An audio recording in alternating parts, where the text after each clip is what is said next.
the Tech is brought to you by ButcherBox. Skip the store and spend more time on what's important, family. Get great meat delivered for free right to your door. Go to butcherbox.com/Andrew, claim your free bacon and $20 off. Text Expander helps you communicate smarter. Visit textexpander.com/podcast for 20% off your first year. Harry's. Stop messing around and get started shaving with Harry's today by claiming your free trial offer. $13 value for free, just covered the shipping by going to harrys.com/whatsthetech. What's the tech?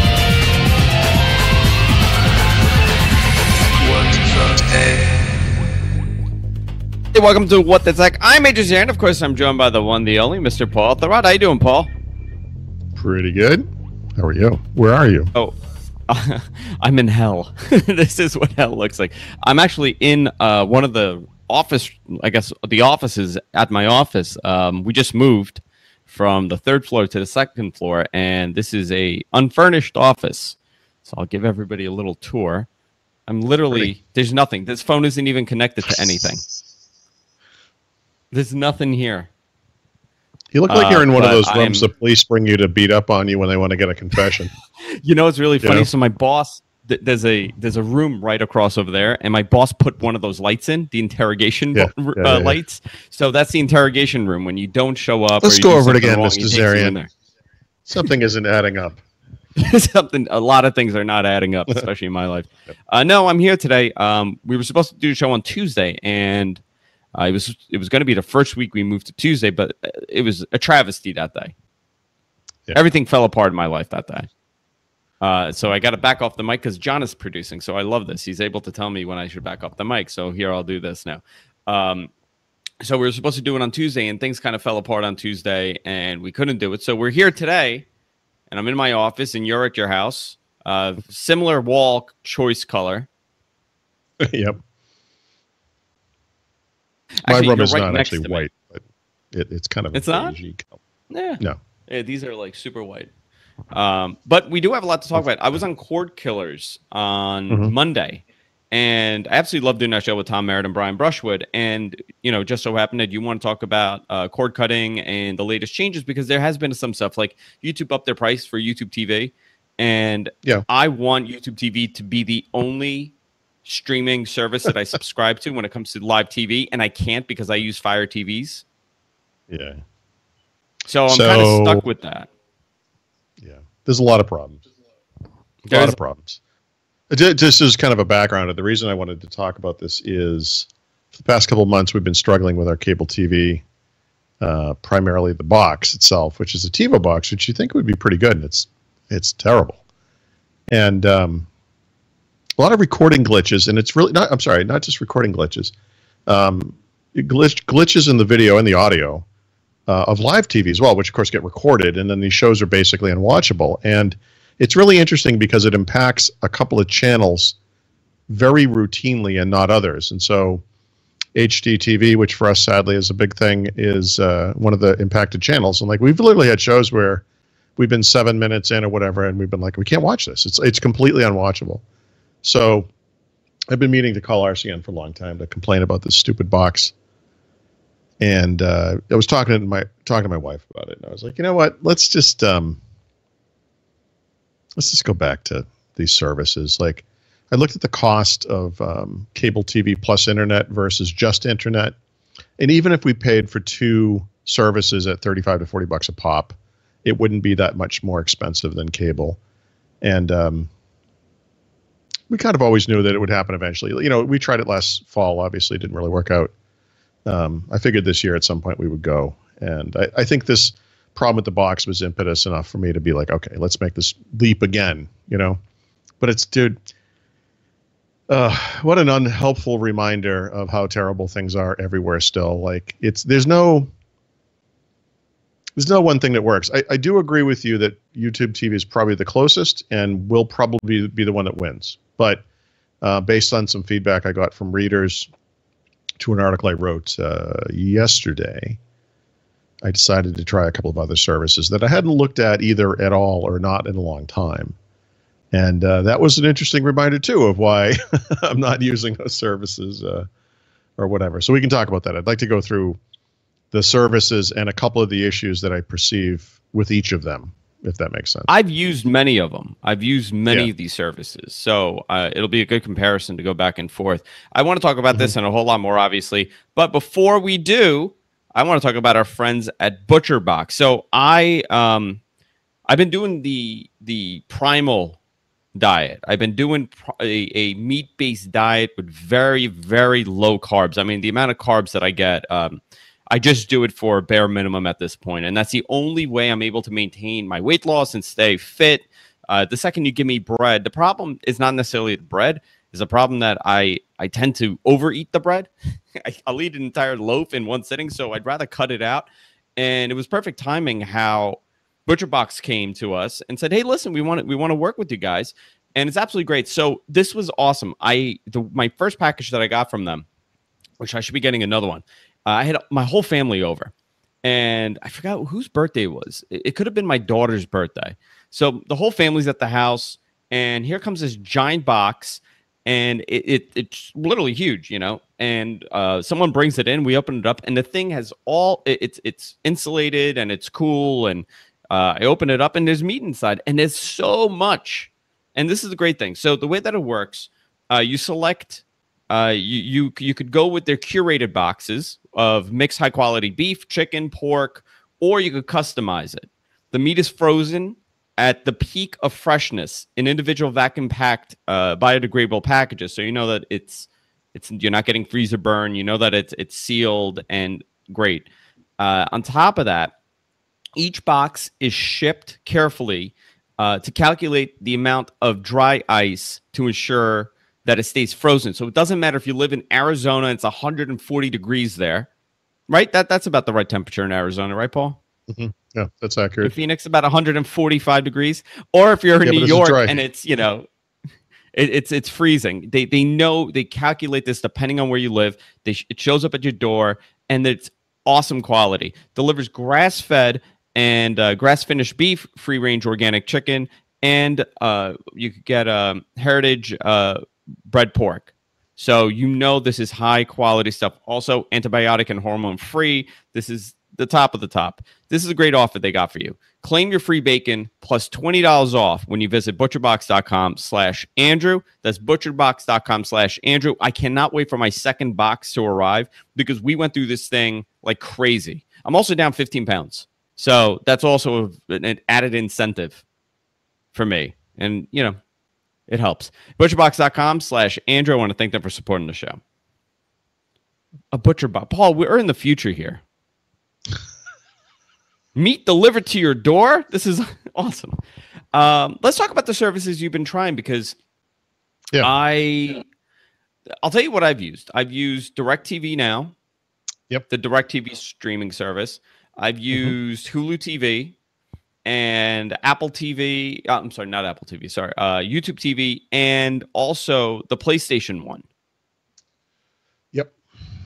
I've used most of those. Okay. I want to get your opinion before I ruin it all for you.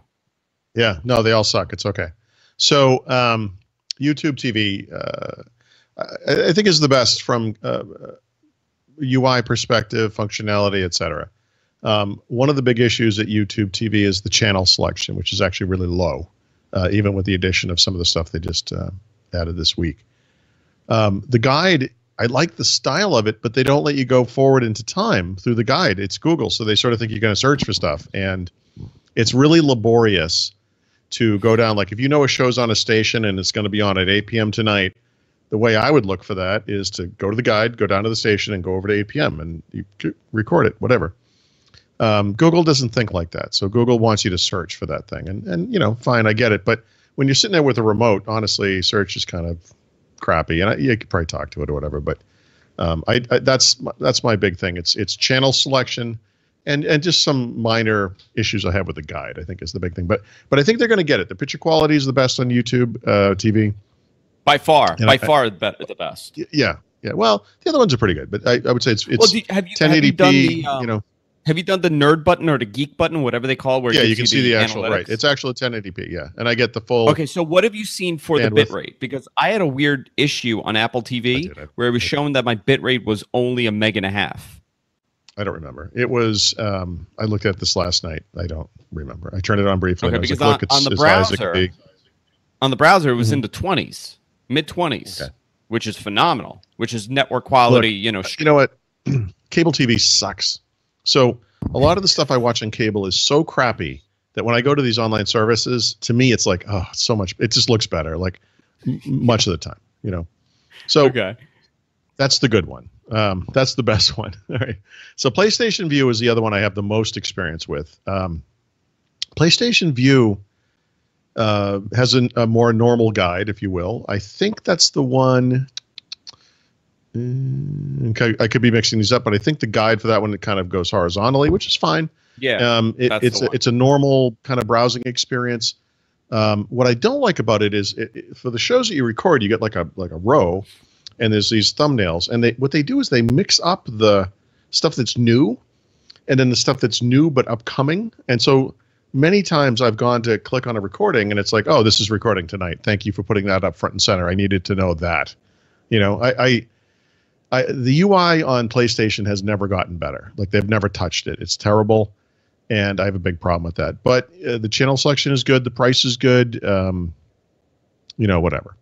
So I had tried Hulu with live TV over the summer or the fall. I quickly got rid of it because they didn't even have a guide. Like, literally at the time. They may have it now. They said they were working on it. Not having a guide is a non-starter. They really don't have a guide. They have this wonky integration on their front page, but that's it. Not interested. But last night, or over the course of yesterday afternoon and last night, I tried two services. Not for the first time in one case, but for the first time in another case. So one of them was DirecTV Now, which looks really attractive, right? So they have 3 pricing tiers, if I remember correctly. The cheapest one is very cheap. I could be mixing this up with Sling. Well, whatever they have for pricing tiers, it seemed affordable and reasonable. They had a good channel selection, good guide, and good capabilities. I did the try. I looked at it and I was like, oh my God, this could be it. Like, these guys were right. And so I looked at the site to see what the deal was, and they had a deal where if you bought 3 months in advance for $111, they would give you a free Apple TV 4K.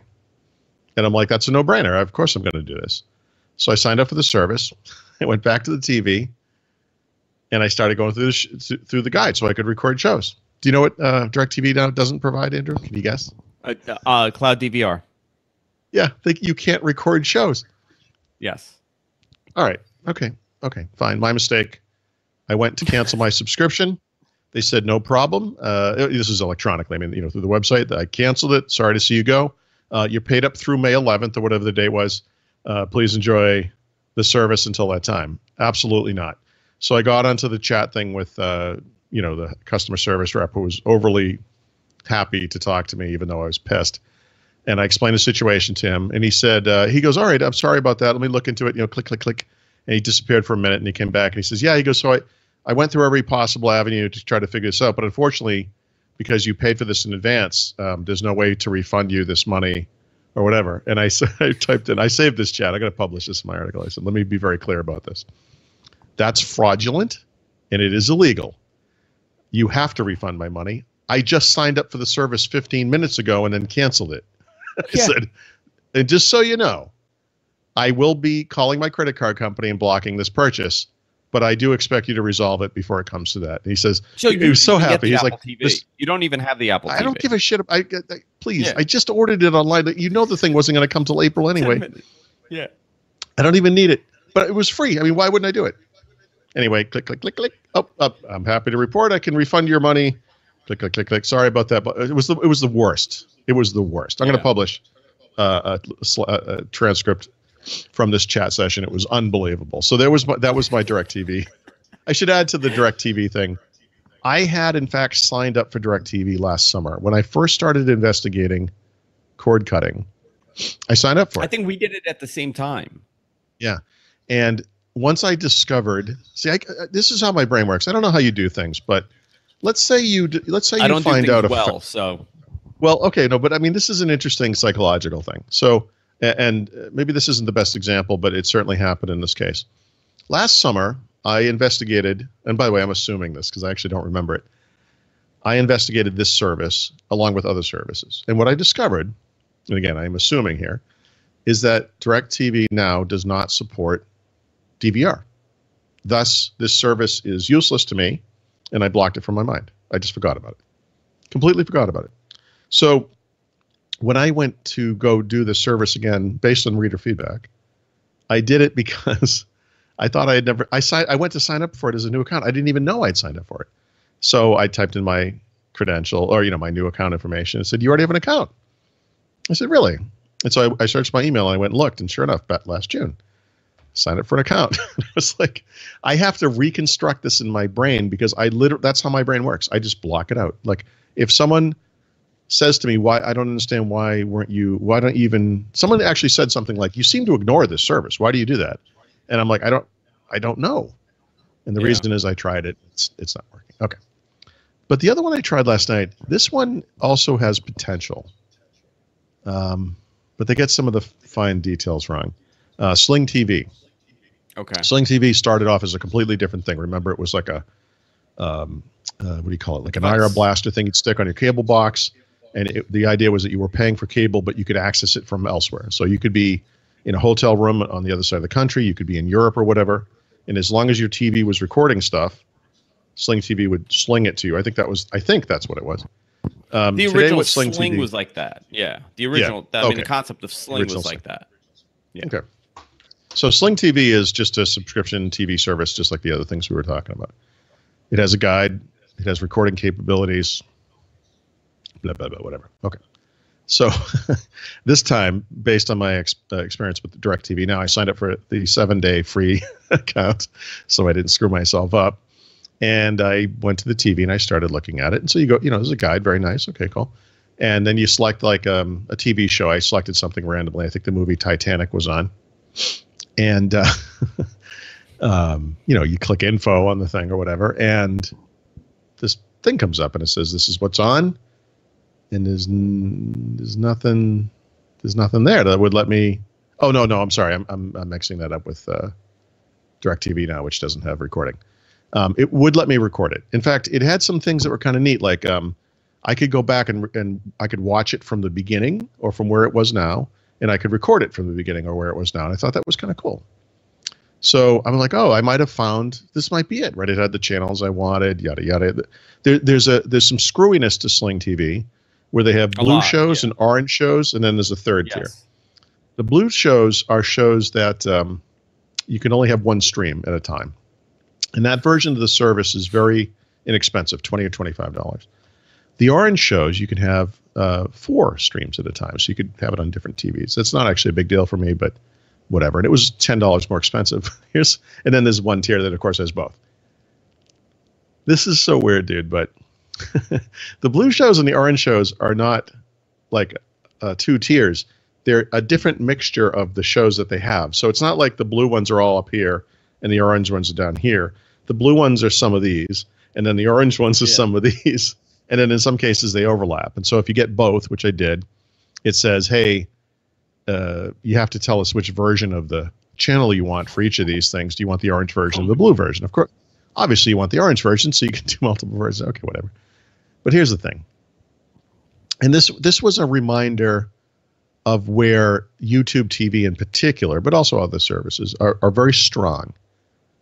On a channel-by-channel basis, potentially on a show-by-show basis, you may not be able to do such things as pause, like a live TV show. You're kidding me. No.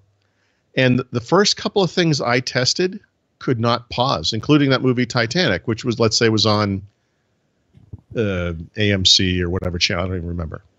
So I'm like, okay, hold on a second. So one of the biggest things that we record, I watch a lot of MASH, for example. That's no big deal. But my wife and I watch like those House Hunter shows, like I keep talking about. It's like I'm obsessed about it because I mention it so much. Actually, I think you hate the show. I think you've developed a serious problem. It's like a Stockholm syndrome thing I've got with House Hunters. There's no doubt about it. You hated it, and now you ended up falling in love with it. No, I hate it. I still hate it, but I watch it every day. So I said this, and my wife came in while I was doing this, and I explained this problem to her, and I said, look, I'm going to do this in front of you. If I navigate to HDTV and I scroll over to actually, I don't have to scroll over. I can just tell from the show that's on now. I'll put the show on, Property Brothers or something, those two guys that obviously sleep in the same bed. If this thing doesn't pause, I'm going to take the laptop here and I'm going to throw it through the TV. I just want to prepare you for this, because this experience with this stuff has been so bad. I'm ready to just like lose it. So as it turns out, HDTV allows you to pause. And the scrubbing bar you see at the bottom of the screen, like if you were to pause the thing or bring up the info or whatever, it's filled in to the left, so you can tell that you can go back in time, you can pause it, you can do whatever. They literally allow the stations to determine this themselves. So when you go to YouTube TV, if YouTube TV has a show or has a channel, you can pause it every time. It's weird to me that I have to explain that this is a strength of this channel. But other service, I should say, other services don't allow that. So yeah, that's wonky. I don't like that. So what I'm going to look at, I haven't done this yet. We have a 7-day free trial of Sling TV. I might actually keep it. I might move it down to the lowest tier, which is the blue one with one stream, which I think is $20 or maybe $25 a month. And that cost, plus the cost of YouTube TV, which for me is $35 because I'm already paying for it, right? It's going up to $40, but right now it's $35. Those two things together are $60. So that's still less than cable. And between the two of them, I actually get access to everything I want. Yeah. So I might actually do it. I might do it. But my God, dude. All right. So now please fill me in on your pet peeves. I'm debating. So I'm going to go down my list, but I'm debating if I should take a break now and do a read or go into, I'll go into some of it because I'll touch on yours because I'm going to go on this whole thing about this. I've used all of them and they're all missing something. Have I left out anything, by the way? Did I leave out a service that you have used? I use Sling. I use PlayStation. I use DirecTV Now. I use Hulu, and I use YouTube. No, that's all. Okay, so it's the whole. We've used exactly the same things. Okay. The whole, yeah. So I've done all. What I'm dying to do tonight is go use another one because this has been such a happy experience. Anymore. Do we have any more? You know who has a service? And John, the Suncast, if you're there, maybe you could chime in on this. Is it that does Xfinity have a cloud-based service now? Oh, I think they do only for college students. Only for college students. Okay. Because I was in my car and I never listened to the radio, right? But I happened to be listening to the radio. And there was an ad for an Xfinity service that's cloud-based, no hardware required, and they bundle in internet. It's all wireless. There's only one device, and it's internet. It's your phone and it's your TV in one, but it's not like Xfinity. It's a cloud-based service, and I think it's relying on like 4G. It was some wonky service. I heard it and I was trying to figure out what it was, but I was talking to somebody at the same time, so I could be wrong, but I see these companies now, Time Warner's going to offer this, and well, they're not Time Warner, the Spectrum now. Spectrum and all these guys are going to enter this now because if you think about it, they don't really need to provide you with any hardware other than just one internet line. I know that they like to charge you for that set-top box, but if they're locking people into contracts, it's hemorrhaging now, right? They're all losing subscribers to these things. They have to be competitive. But essentially, Paul, the one service that you did like Sling was my least liked service. That's amazing. Now, why is that? I absolutely, that was the one that I said, oh my God, the quality is terrible. I got to get out of here. But you got to understand, I'm watching House Hunters on this thing. And the quality is like. Back to House. Listen, from a year ago, maybe it improved the quality, but I do want to talk about the quality a little bit, but let's take a little break, Paul. I want to talk to you about Harry's. You want to talk about quality? You want to talk about high quality? Andrew, get a great shave at fair prices. This is why there's over 3 million guys have switched to Harry's, and I'm one of those guys. And I tell the story all the time about how I was hanging on to these cheapo disposable razors for the longest time. There was one brand that I used because it was thin, and I don't know if you know this about me, Paul, but I got a very sensitive face. My face is so soft. Next time when you see me, just touch my face, and you'll feel how soft my face is. So I was terrified to use these 5-blade, Mach 22 razors, essentially, because it would tear my face apart. So for the longest time, I held out and I held out and I held out, and I didn't want to get it. And Harry's happened to send me a package. It comes in this beautiful box, and it provides you with their shaving set, which is the razor handle and the 5-blade cartridge and the shaving gel. And it comes in this beautiful box where you could even give it as a gift. You don't even have to wrap it. And I used it out of necessity the first time because I was totally out of disposable razors. And I fell in love with this thing. I said, oh my God, I cannot believe I've been shaving like this. I was like a caveman shaving with a piece of rock, a sharpened piece of rock on my face before. It was unbelievable, the experience with these. And it's the high quality service that they provide for customer service. Here's a great offer that they have. The free trial set, it includes the razor handle, the 5-blade cartridge, and the shaving gel. If you go to harrys.com/whatthetech, you could get this. It's awesome. It's awesome. And all you got to do is pay for the shipping, obviously. It's the free trial set. Paul, you use a Harry's razor, obviously. Not today, I haven't looked. I know, you're all scruffy. You know what? Your shave is going to be wonderful tomorrow. The other thing that, for someone like me that has a beard, and I just shape it up, I don't know if they want me to say this, but last time I got in trouble, actually, for saying this, but these razors last forever. Essentially. So it's the high quality blades that they're doing. They have their own factory. They're producing high quality stuff, and it's awesome. Go to harrys.com/whatthetech. I don't have to tell you, I've been telling you guys for months and months and months. This is why 3 million people have switched over to Harry's. 3 million guys have switched over to Harry's. High quality blades. You get the closeness of a great shave, and it's comfortable to use. harrys.com/whatthetech. I want to thank Harry's for supporting the show. I hear people repeating my live read outside of my door right now. That's amazing. This is what they do. They harass me with my live reads. All right, so let me start off with the first service that I use, Sling, Sling TV. It was just when they launched. Now that's the thing that may not be fair. It's not horrible, dude. Except for that weird 720. Yeah. And I got it. Here's why these experiences weren't good. I use it to watch sports. Watching sports on the internet is not a great. It just looks funny. So 2 things to that. Yeah, we tried to watch a Thursday night football game on Amazon, and 2 of the people in the room complained that there was something going on visually that they couldn't handle. Like there was something about the movement of the grass, as the thing scrolled or whatever. I thought it was fine, but 2 people did complain. I thought that was interesting. I've been watching the Olympics on YouTube TV primarily, and I don't know. To me, it looks great. I think the video quality is really good. Yeah, YouTube TV does high bit rate 720p with 60 frames a second. And by the way, just not to get off track, sorry to interrupt you again, but if you do care about sports, YouTube TV is obviously positioning itself to be that service for you because they've got a lot of stuff going on with, Major League Baseball, NBA TV, NFL TV, I think. They're trying to position themselves as the go-to online service for sports. Anyway, sorry. Yeah, here's an interesting thing. Right now when it comes to sports, MLB Interactive, what is it now? They changed the name, whatever it is. It's that one company that I think they changed it to something else, the name.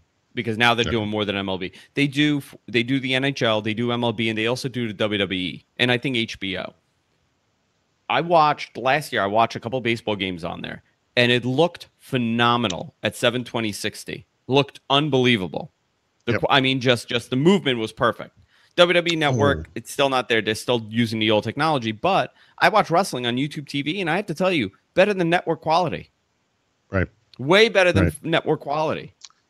I was shocked how good the quality was.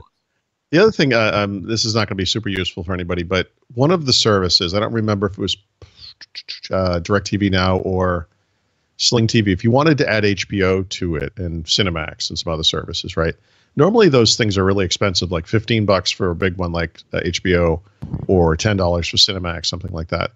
I don't remember which one it was, but one of them offered those channels for $5 a month. Like, that's cheap. Interesting. Yeah, I mean, that's interesting in its own right there.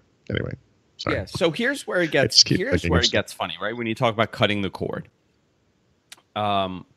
We've gotten used to being, and this goes, let's talk about Microsoft, right? People bought Outlook for many, many, many years. You go and buy Outlook and you use that Outlook for years, essentially. Now it's a subscription-based service and there's really no version. You're just constantly getting the update as they release them. So it doesn't matter if it's Outlook 2010 or 2016, whatever it is. As long as you keep paying them monthly, you're going to get the latest version. We become our minds have kind of changed to subscribing to this belief of paying monthly and getting the latest and greatest. With cable, that has already existed, but we're cutting cable to reduce costs. But if you really do the math, right? I'm paying $40 a month for Hulu TV, plus I'm paying another $10 for Hulu service. I'm up to $50. Then I got Netflix at another $10, so I'm at $60. I got, if I like baseball, I'm paying another $10 for baseball. If I like wrestling, another $10, another $10. At the end, it's going to end up costing. It's not the same service, but you're paying almost $90. So this is okay. So I intend to write a follow-up to that article based on the stuff we just talked about. And actually, it's interesting because this is one of the two other things I wanted to get to, which is this. Yeah, there's no doubt if I chose, say, Sling TV and YouTube TV, and I paid, and the bill was the same exact amount as it was for cable TV, you could still make the argument that you get like more with cable TV because there's more channels, but I think there's something to be said for simplicity, right?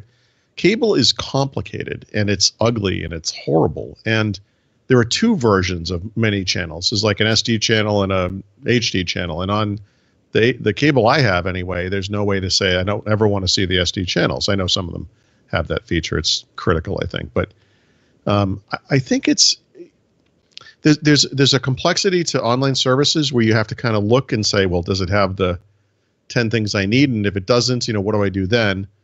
But on the flip side, there's a complexity to having 1,100 channels, and you never know where anything is. And so and this gets to I guess I would call it the third area that I wanted to discuss, which is this. It reminds me of the way music services have evolved. And for old school guys like us we've talked about this in the past, ripped our MP3s off of CD, curated these collections, made sure the metadata was all right. Online services appear where we can upload that stuff to the cloud. So we put it up in iTunes Match or maybe in Google Music, or back in the day, we could put it up in Amazon or wherever we did it. And we have our music and we can make playlists and they work on all the devices and everything. But then eventually the world changes and Spotify appears and Apple Music appears. Apple Music actually isn't a great example because they still support this. Spotify. But Spotify, perfect example. Spotify is a great example because I have music that does not exist in any of these online services, even though they have like 4 million songs. And for some people, it's just a step too far. You just can't even conceive of going to this new thing. That it's too much of a change. And for younger people like my daughter, she looks at something like Spotify and she's like, great, this is all I want. I don't care about the fact that it doesn't have some obscure Beatles live album or whatever the baloney is that I need. It has everything that she wants, and it's perfect for her. And so she just kind of moves along.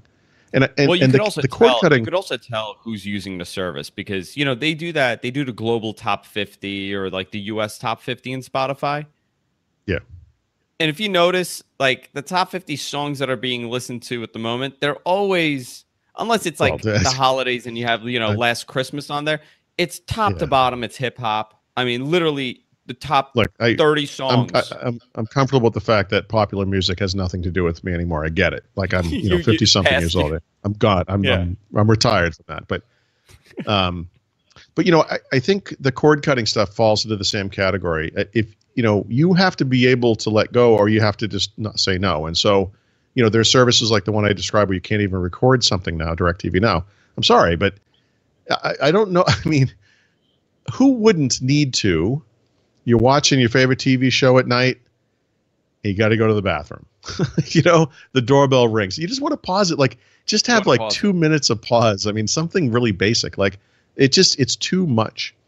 But on the other hand, there's things like, we happen to want to watch these stupid HD TV shows, which are terrible. It's interesting to me. I went through the entire channel guide of YouTube TV. There is no show. Well, there's actually one, but there's basically no show on any of the channels that they provide that has anything to do with finding a house or anything like that. It just doesn't exist, basically. Actually, there's an NBC show called Open House, but because I seriously looked. And it's the dividing line. You have to decide, like, if you're willing to just change, or if this is too much and you need this thing. And I think the past year for me and for my wife, we've been on the line. My wife has looked at me many times and said, I don't need to watch this. We have plenty to watch.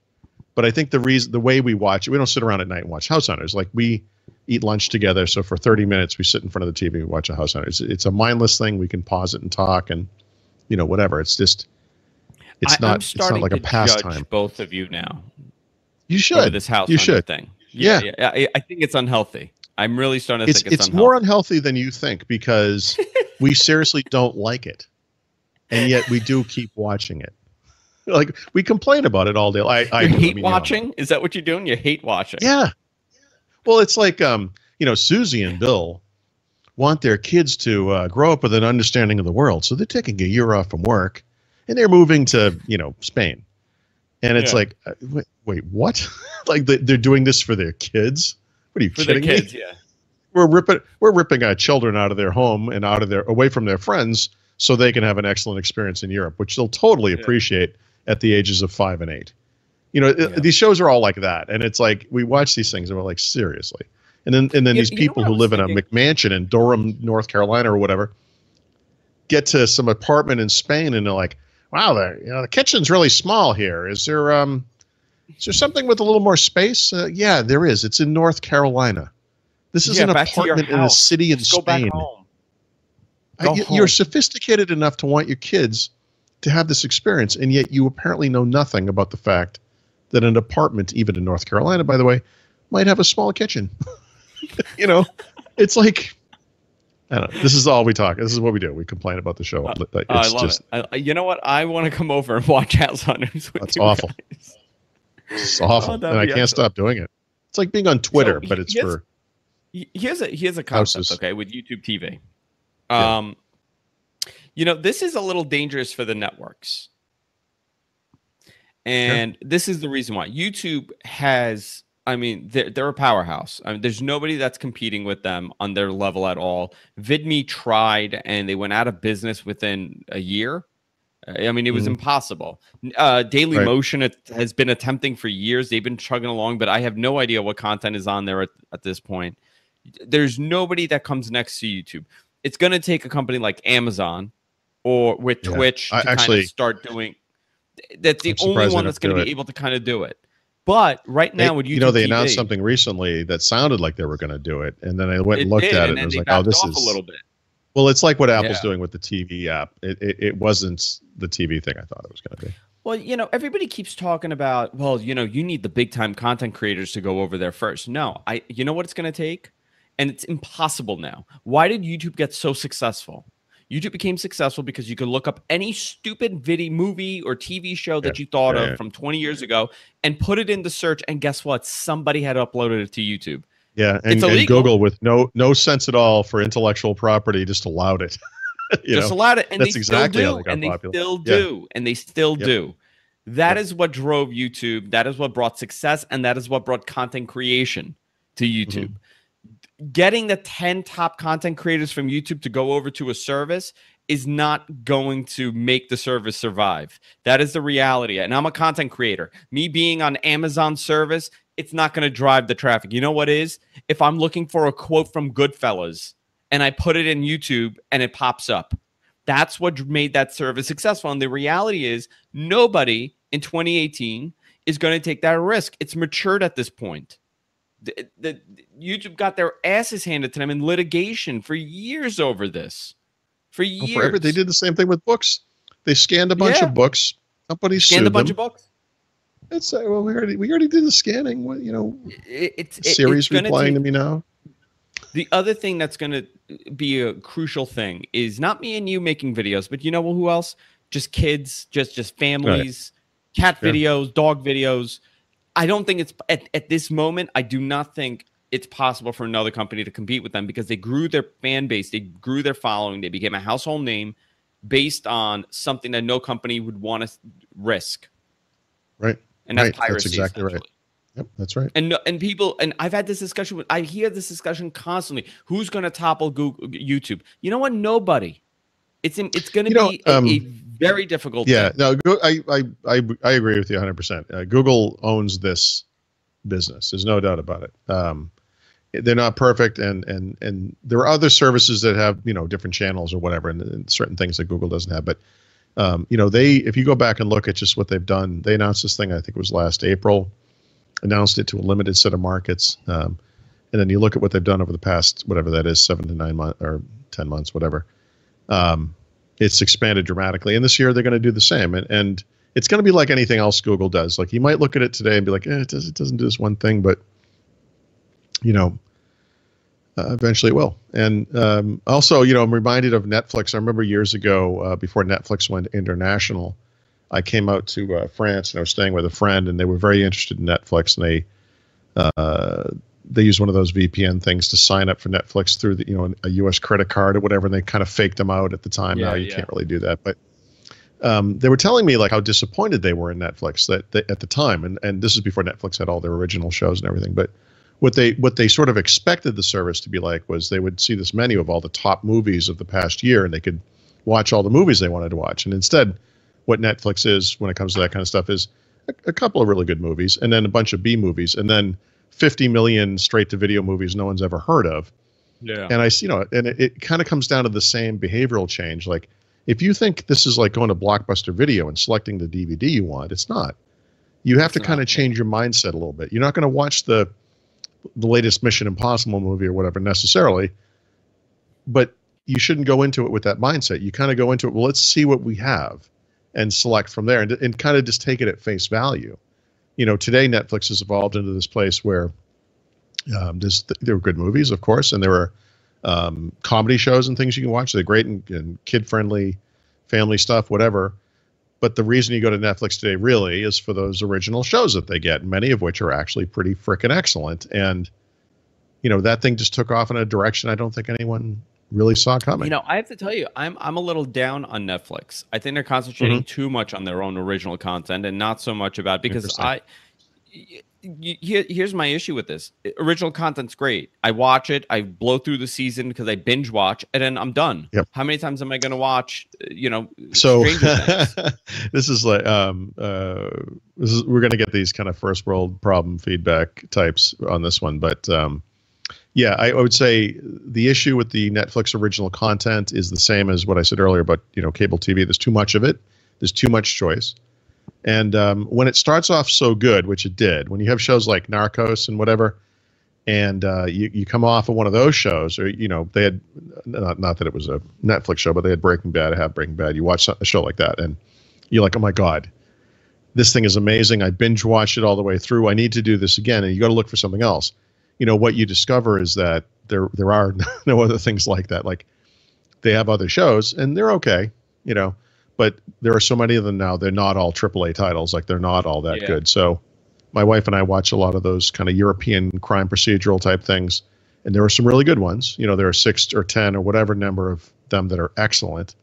But then there are 50 or 100 that are like. Yeah. Have you seen any of the animation, the animated cartoons that they have on there? So they have like Netflix originals and they look terrible. I mean, it's like, oh my God, terrible. Well, that's its own genre though. There's a lot of people like that stuff. They watch Adult Swim or whatever they call it these days. Like Adult Swim probably from the 90s. Oh, listen, I'm big on that. I'm big on the Adult Swim stuff, Yeah. You know, I watch that all the time. But the other issue is, what am I really watching on Netflix? I literally watch The Office on reruns all the time now. Yeah, that's all I have on. You know, that's well, pretty much what I do. So there's a we should coin a term. What I'm looking for is something that combines the words Netflix and depression. And what it is you've just binge watched the most amazing TV show you've ever watched, and now nothing else measures up, and you can't find anything. A year. And you're just clicking around like, yeah, you've had that one great show, and now it's ruined everything. I initially signed up for Netflix for the documentaries. Yeah. That's why I signed up, and you know that's kind of fallen down too. Yeah, it's interesting. You know, they've taken a very different stance, and they've evolved the company, and it's been a gradual evolution of the company. But you're starting to see it now, where people are saying, you know, once I'm done with Stranger Things, and once I'm done with you know, Orange is the New Black, what am I watching on this?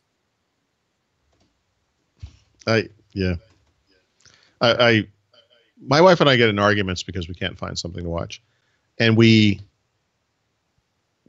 have a choice of like tens of thousands of shows, and we're literally sitting there like getting mad at each other, you know, because we can't find anything. Or you could what do you want to do?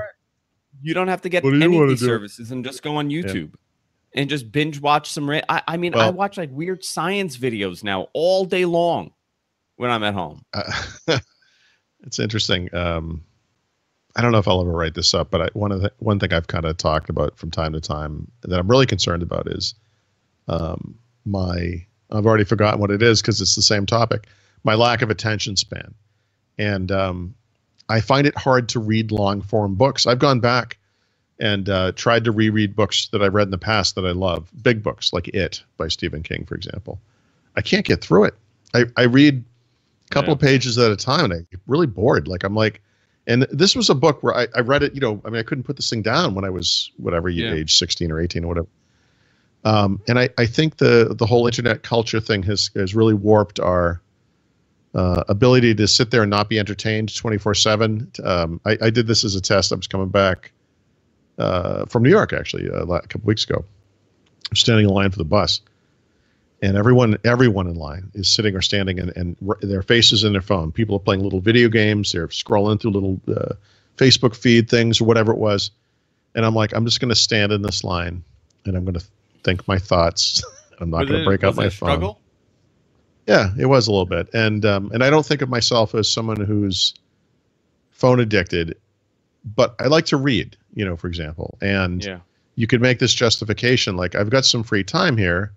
Why should I feel bad about reading? But the problem is that the types of things I read now are kind of short form, blog posts and things like that. And that's what YouTube is to video, right? So I'll go onto YouTube and I'll watch, I'll get off on some series of TED Talks that are always 10 minutes long about some self-improvement baloney, or I'll watch some product reviews of laptops or iPads. I'll watch some old Apple videos, or those are actually kind of long, but I'll watch, you know, like YouTube content tends to be, you know, very short, or maybe 10 to 20 minutes at most if it's some kind of a review. Short, informative, you're done, you're out of there, and then next video, you know.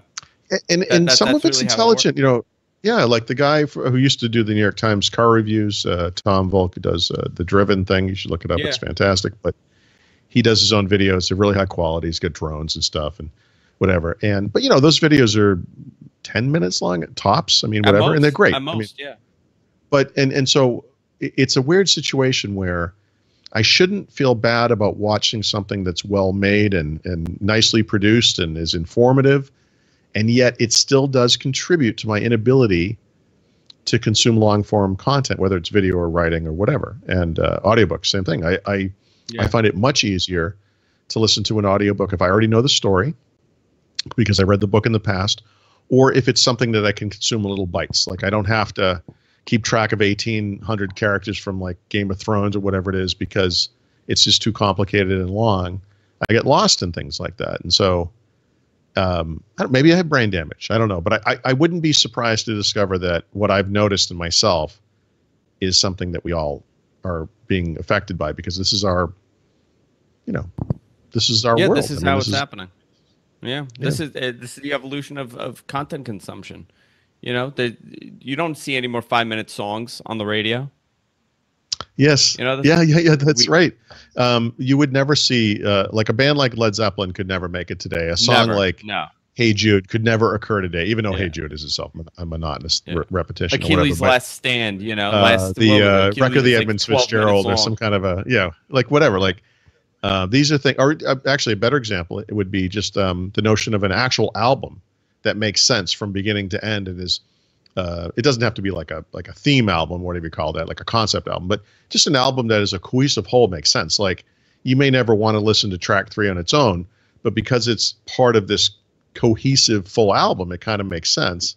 Yeah, and it's YouTube's trying to U2 is trying to do it sort of, but basically no one, and certainly none of these modern artists have any idea what I even just said. They don't even know what it is. So it's just a different world. We're old. This is the name of the show. Is We're Old. I know. Listen, we're old sitting and in my everything office sucks. doing a podcast. Yeah. I know. Listen, Tuesday. We're back on Tuesday. I know you got to get out of here, and I got to get back to work. Tuesday. We're back on Tuesday, 1 p.m. Eastern Standard Time. Is it Eastern Time? ET? Eastern. It's not EST. Is that what we're doing? Is it 2 o'clock? 1 o'clock. 1 o'clock. 1 o'clock. 1 o'clock. Do you want to do 2 or 1? I'm fine with 1. I am fine with 1. I think I could make a case for either time, but yeah. Okay, perfect. So 1 o'clock Tuesday, we're back. That'll be our general schedule going forward now. And it'll allow us some more freedom and time to record and continue these discussions, long form discussions, because we're old and we talk for hours on the same subject. I literally lose track as I'm talking. Yeah. What are we talking about again? For all things Paul, whatever it is, I can rant on it. You can subscribe there. Some awesome stuff coming there. You can go to gfknetwork.com, subscribe to the podcast over there. And that's it for this week, guys. See you later.